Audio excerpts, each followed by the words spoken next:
Hi, I'm Dr. Chris McNeil with Metro Detroit Chiropractors, and here's a question.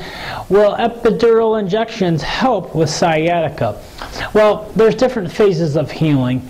There's the inflammatory phase in the first 72 hours, and definitely medications along with ice and other analgesics can help relieve some pain in that phase of care.